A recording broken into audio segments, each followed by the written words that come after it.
To protect and escape.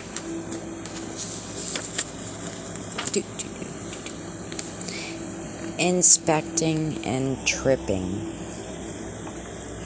There was a camera at each end of every hallway, as every hallway would stretch for 50 feet with rooms on each side just like hers. But the shutters were closed, of course.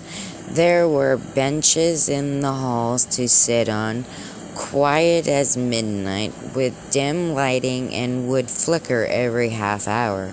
As she feels mass tingling throughout, her adrenaline was at an all-time high.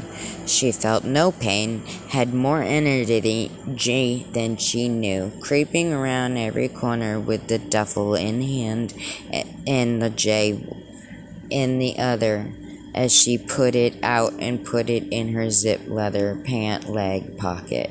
After an hour, she comes to a huge room at the end of the left hall with a huge double door, and she slowly creeped in as it was completely stocked grow house. As she started plucking and filling the duffel bag, as she saw a steel pipe about a foot long, so she slowly grabbed it and put it in the bag, also keeping it, trying to find an exit somewhere.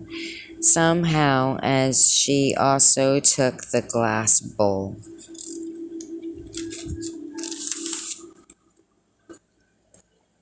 Getting high every day.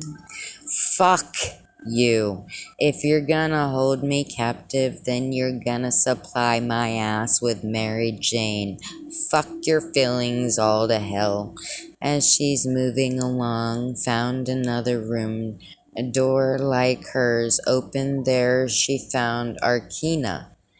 As they had their moment and talked before journeying off together. Neither of them knew where the hell they were, and dude is a total spliff, replies Arkina. As they laugh, and Vixina laughs more and agrees with her as they come up on a hallway, walls black as black tar, with a burly dude, all in black, standing at the end, standing there, motionless as frozen, slowly looked each other, whispered, "What do we do?" "I don't know." She slowly grabbed the steel pipe from the bag, not taking her focus off the guy, all in the black, at the other end of the hall. As she was slowly walking towards his pace was changing. She told her, yelling, "Go to the room and lock the door, or bar the door." And she did. She whacked him several times in the head and the face and bent the bar in half completely. Fight to survive. As she looked at it and then back up, and that's all she remembers before she lost consciousness. As she jumped, not realizing it, she called upon a strong force in her mind, something she's never done or seen, had no idea whom she was talking to. It was just a dark black cloak, stood 8 foot tall, and had blue glowing eyes, and there got her destination of where she was located. Later she had the truth unraveled, but right now it is survival of the fittest. But her neighbors aren't as normal as she may think, nor is she. But he hasn't realized that yet.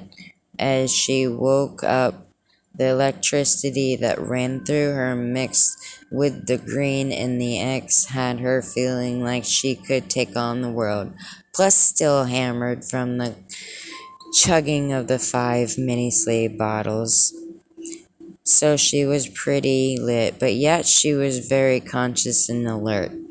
Surprisingly, a massive party going on inside of her. Oh, okay, faggot.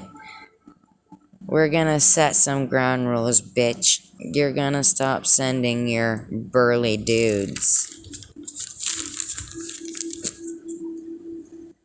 to beat us down and knock us out. And we won't try to escape. Just let us explore and make it as far. Make it fair. At least, make it a fair fight. You're watching all this, right? Then plant and allow us to hunt the weapons and defend ourselves, huh? Come on, motherfucker. You have 24 hours to find the tools you need. If at the end of the time you haven't found anything, then that's on you. Game over. Off. They look at each other without a word spoken. As Vixen says, let's go, we're being timed, so they were running and rushing into the rooms, got separated momentarily, and scattered each other, coming around the same corner, and took a sigh of relief. They scared each other, looked and didn't leave no corner unturned. They hunted, they searched the cabinets, desks, everywhere. They searched to the top to the bottom. On the other end of the rope across town, in the real world, hypothetically speaking, everyone was going about their daily routines and on their free time, scrambling, figuring stuff out at the same time. But they know her family is to be to blame, told Nada for sure.